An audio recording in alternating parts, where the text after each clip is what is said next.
महाराष्ट्रामध्ये उबाटा आणि मनसे एकत्र यांच्या चर्चा सुरू आहेत. या चर्चेवर बोलण्यासाठी आपल्यासोबत मंत्री शंभूराज देसाई आहेत. साहेब, उद्धव बाळासाहेब ठाकरे यांनी मगाशी पत्रकार परिषद त्यांनी सांगितलं की महाराष्ट्र जनतेच्या मनात जे आहे तेच आम्ही करू, आम्ही संदेश नाही तर थेट बातमी देऊ.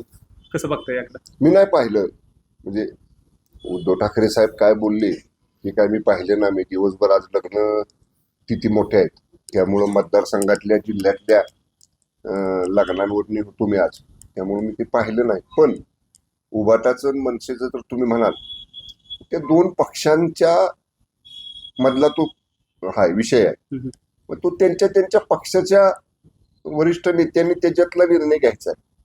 त्यामुळं या दोन पक्षामध्ये अधिकृत त्यांचे प्रवक्ते पक्षाच्या वतीनं किंवा पक्षाच्या प्रमुखांच्या वतीनं जोपर्यंत त्यांच्या पक्षाची अधिकृत भूमिका जनतेसमोर ते येत नाही तोपर्यंत आम्ही त्याच्यावरती काय भाष्य करणं, जर असं झालं तर काय होईल, जर तसं झालं तर काय होईल, याच्यावर बोलणं योग्य नाही. त्या दोन्ही पक्षांच्या अधिकृत भूमिका येऊ द्यात पुढं, मग आम्ही त्याच्यावर बोलू. मनसेकडून कार्यकर्त्यांच्याकडून उद्धव ठाकरे यांच्यावर विश्वास दाखवला जात नाही, त्यांच्या वक्त्यांवर विश्वास दाखवला जात नाही.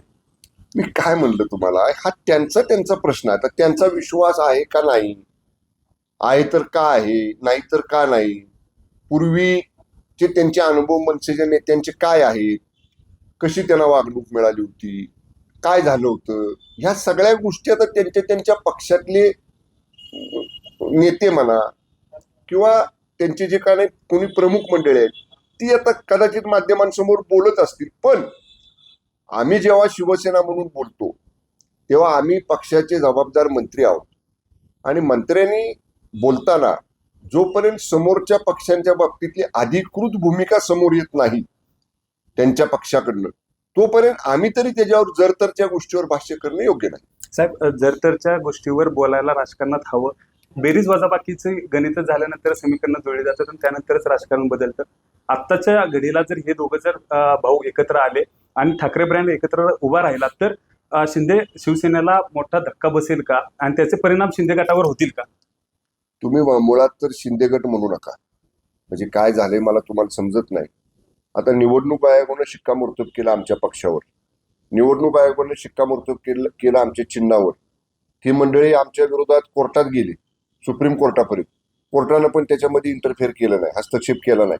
आज पक्ष आमच्याकडं, पक्षाचं नाव आमच्याकडं, पक्षाचं चिन्ह आमच्याकडं, तरी तुम्ही माध्यम म्हणताय तुमचं शिंदे गट. आमची शिवसेना आणि शिवसेना कुणाची हे आदरणीय हिंदू हृदय सम्राट शिवसेना प्रमुख वंदनीय बाळासाहेब ठाकरे साहेबांनी आम्हाला शिकवलेला आहे.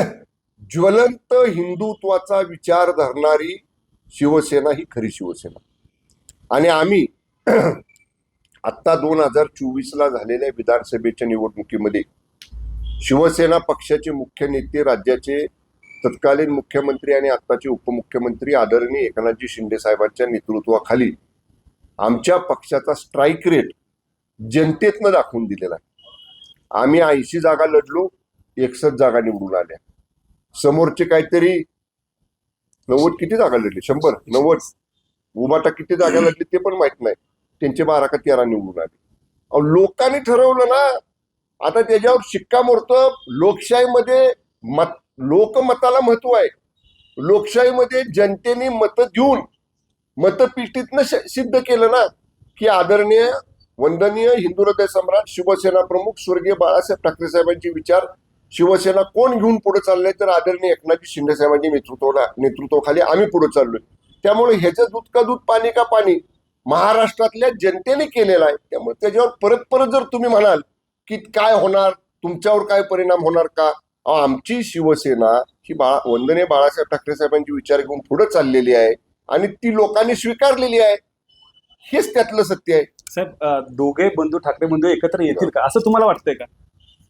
मी तर काय अजून कुंडलीचा अभ्यास करायला सुरुवात केलेली नाही. ती कुंडली बघून सांगणारे जो कोणी असतात ना, जोशी, कुडमुडे जोशी, ते असं वाजवत बसतात आणि मग ती कुंडली बघतात. तर तुम्ही आता बघा इथं जवळपास कुणी असला एखादा तर त्याला विचारा बाबा काय कुंडली सांगते भविष्य, आणि मग तुम्ही सांगा लोकांना. एकंदरीतच हे होते शंभूराज देसाई यांनी सांगितले की मी अजूनपर्यंत कुंडलीचा अभ्यास सुरू केला नाहीये, मात्र ह्या दोघं एकत्र येतील का नाही हा त्यांच्या पक्षाचा प्रश्न असल्याचं देखील त्यांनी सांगितलंय. कॅमेरामन ओमकार सह वैभव बोडके, एबीपी माझा, सातारा. एबीपी माझा, उघडा डोळे बघा नीट.